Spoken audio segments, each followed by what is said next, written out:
Welcome back to Worship at Home, week 78. This week we're sharing a testimony from Ed Cash of We the Kingdom.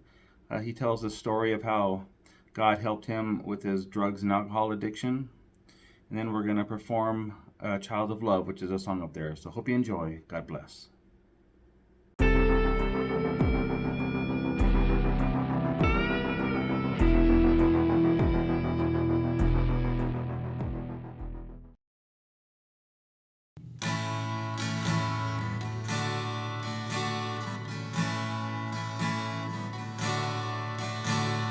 King of contradiction strikes again.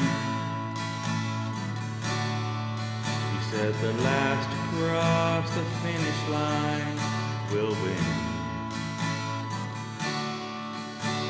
And the beggars will be millionaires someday. The humble ones are gonna have their say.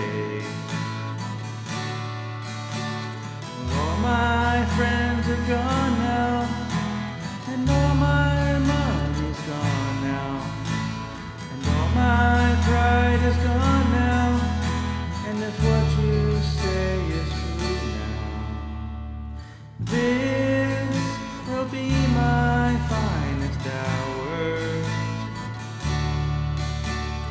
This will be my finest hour.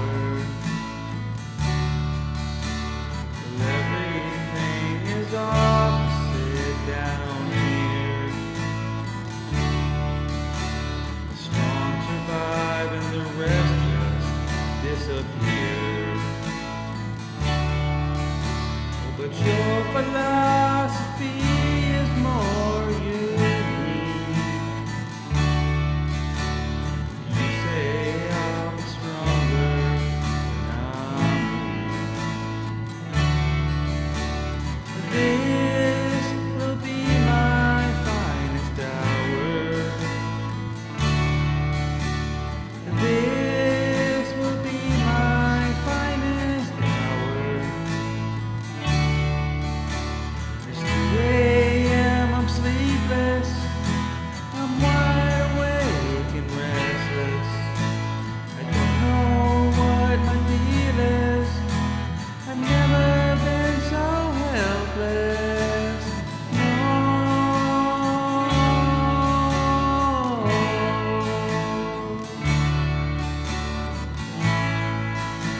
I need you more than ever. No, I don't understand it. Don't think I'll ever comprehend it. So hard to conceive it. So I guess I'll just believe it. This will be my finest hour. This will be my finest hour.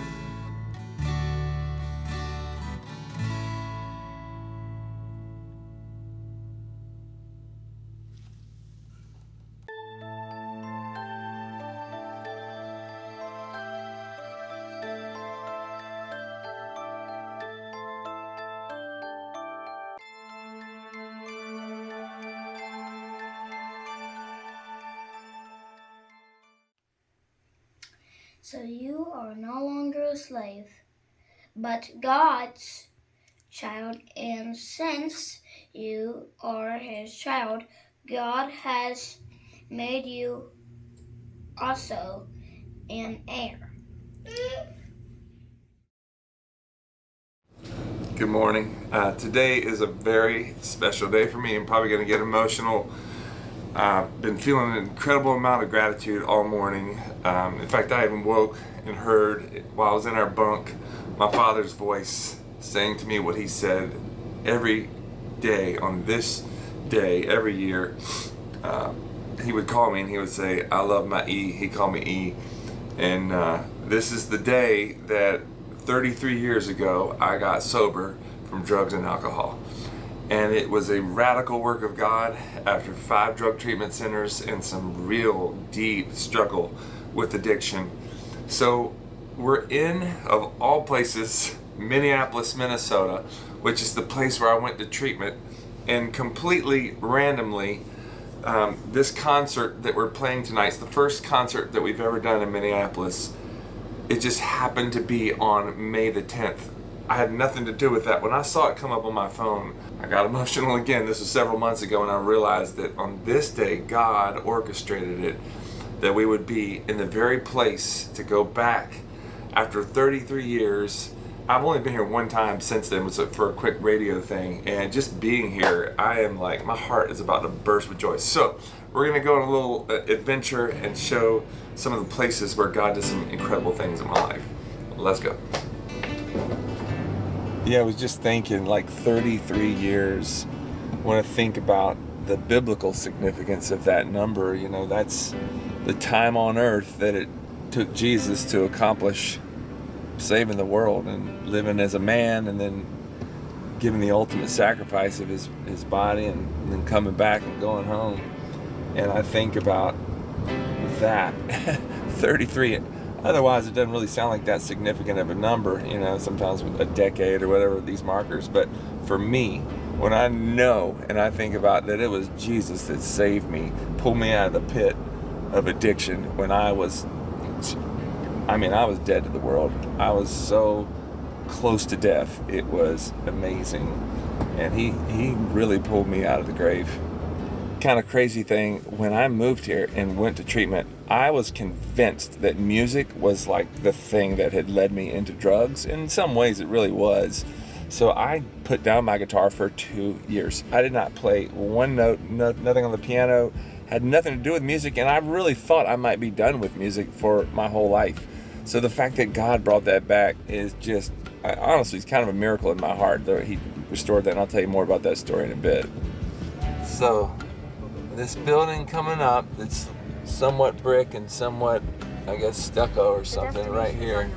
Progress Valley Ave. Yeah, Progress Valley. 3033 Garfield Avenue. Man, it's gonna be cool. So this is Eric. I got to meet him last time I was here. Hello. We were in town for a radio thing, and I called, and this place was under construction, but there are actually guys in here now. There are. But they're out. Yep, they're out of group right now. Really important to protect people's anonymity, and It is. so yeah, we're gonna It go- is go in- indeed. go You in- want to go in? Yeah, let's do it. All right, come on Sick. in.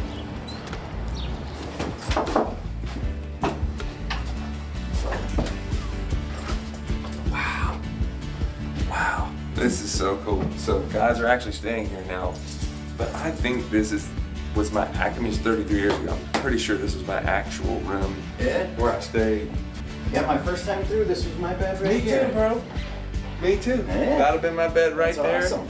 And yep, little kitchen area, shower, bathroom, back around the way. Yeah. I mean, this place totally changed my life. Like I was saying, just learning how to live in and out of society is one thing to go away and, you know, get sober, but then to actually figure out how to plug back into the stress and the pressures of just dealing with people, it can be extremely difficult and triggering. Yeah.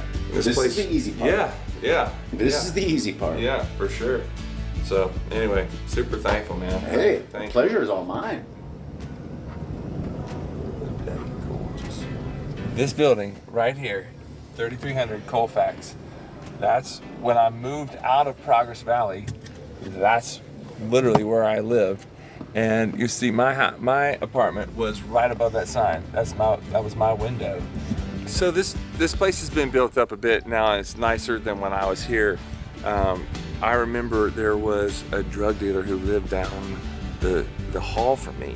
And so my roommate and I, that we moved out of this halfway house, came here to get sober and keep, try further to plug into society.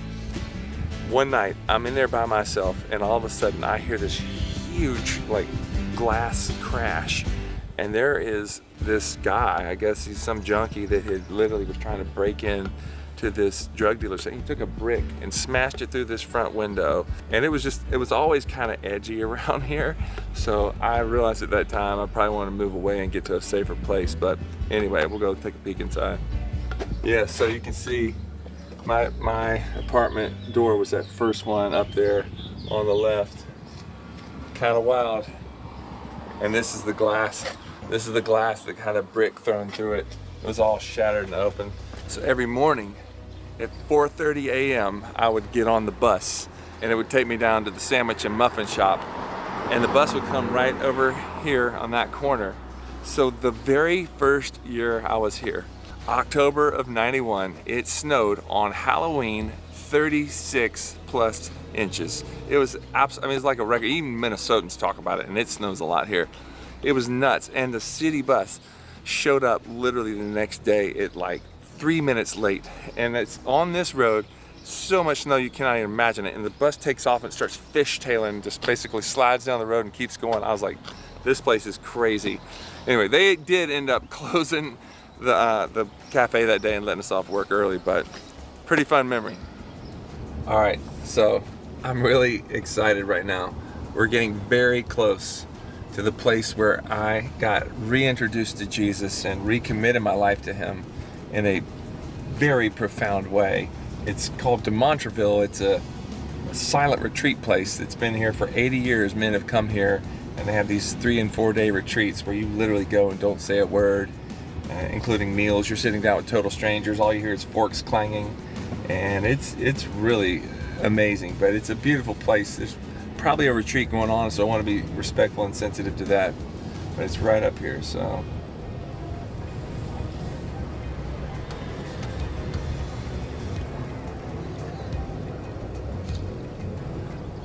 this is De Montreville. It is a Jesuit retreat place. I'm not Catholic, not Jesuit, but Jesus met me here in a profound way.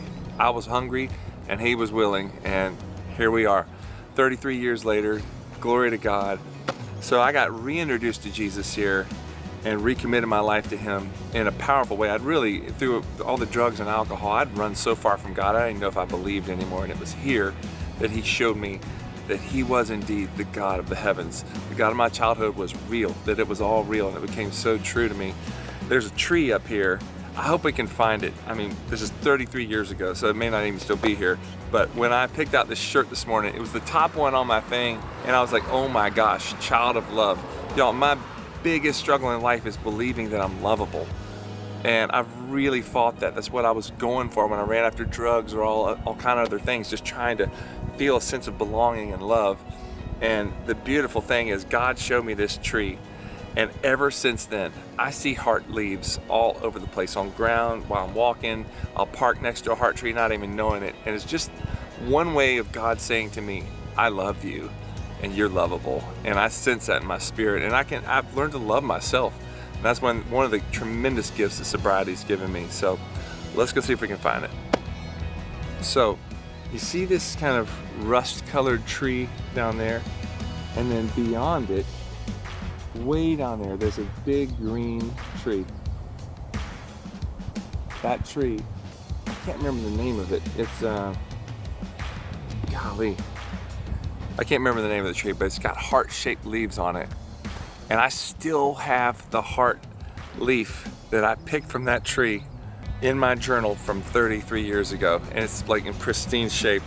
It's so awesome. It really means a lot to me because it just reminds me of sitting under that tree, which was way, way, way smaller. At the time, it was like a little tiny tree they had just planted maybe a few years before. And yeah, it just still reminds me to this day that I am loved by God and I'm lovable.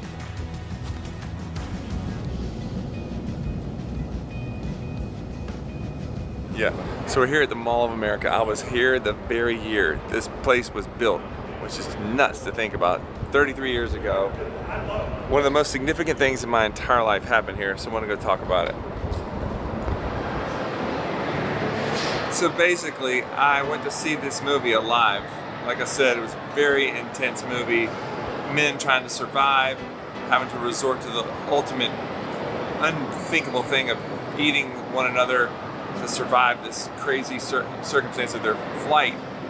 And in the middle of that thing, my heart started pounding so hard I could not figure out what was happening. I thought I was having a heart attack. You have to understand at this time, nobody talked about anxiety, depression, panic attacks. Like, that was a no-no. You know, if somebody ever talked about stuff like that, they'd send them off to the loony bin and, you know, forget about them. I'm so thankful that nowadays, there's so many resources to help people who are dealing with anxiety. But at that time, I had no idea. It started basically a cycle where I went through a series of 15 different doctors trying to diagnose what was going on with me. It was anxiety. And why? Because I had numbed myself for all those years with drugs and alcohol. I didn't feel anything. I didn't know what it was like to feel real feelings. So once I removed the drugs and alcohol, all of a sudden I had this new issue that was welling up inside of me. It's all this stored trauma, and it really about took me out. I mean, there were days where I thought, God, I cannot keep on going like this. And I'm so thankful to be standing here in this place today after being medicated for a decade just to deal with the panic and anxiety. I couldn't even go out to malls, go out in public. Like, life really shut down for me. And today, I'm not on medication for that, and I have experienced so much healing in my life. Anxiety will still try to come up in my life here and there, but it doesn't have the power that it used to, and I know what it is. I'm like, oh, and I've learned the tools. So I'm very thankful for the gift of sobriety and all that God's taught me in my life to be able to deal with these things. So I'm so thankful to be in this place right now and be able to say that. It's a huge victory in my life. What's happening, it's Ed. If you've been following the story, you know, by the grace of God, I got to be sober 33 years ago. We celebrated that on May the 10th. Recorded an album, new EP, it's called 33, and I hope you check it out. But I just want to share some of the coincidences that have been happening that have just blown my mind. So I go to Minneapolis, we do the concert there. Throughout the day, I went to some different places that were really important to me. The first was my halfway house. So I get there, this is 33 years ago that I went there, and this place is called Progress Valley. First thing I see, that the address is 3033. Here's me out there, 33. Next is the apartment that I moved into after that was on 33rd and Colfax Avenue. Keep in mind that we had never done a concert in Minneapolis. They scheduled this without us even knowing, so all this just happened. And so this is my son and I standing outside. I lived in that apartment when I was first sober, 3300 Colfax Avenue. After this, we went to Mexico to celebrate a little bit, and this guy, who was just incredible, he was a chef that we hired for the night as one last hurrah as a family before we have our first grandkid. It was his birthday the night he cooked for us. I was like, man, you're cooking for us on your birthday? I said, how old are you? He said, 33. Could not believe it. Then, flying home, gate 33, Nashville. I filled up my car. I've never seen this before. It just automatically shut up on 33 gallons.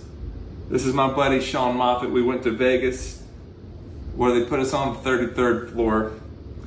We got to go see the Grateful Dead. Crazy story, last time I saw the Grateful Dead, I was not sober, and I thank God that I got to see them with a clean heart, clean mind, and with one of my dearest friends in life. Incredible. And then one of the coolest last things, so Katie Nicole, we were playing up at Life Fest. She's got on this shirt, and I was like, Katie, what is happening? This was just a few weeks ago in the spirit of all this season that God's been doing, and I was like, 33, why do you have that shirt on? She goes, I don't know, just like the jersey.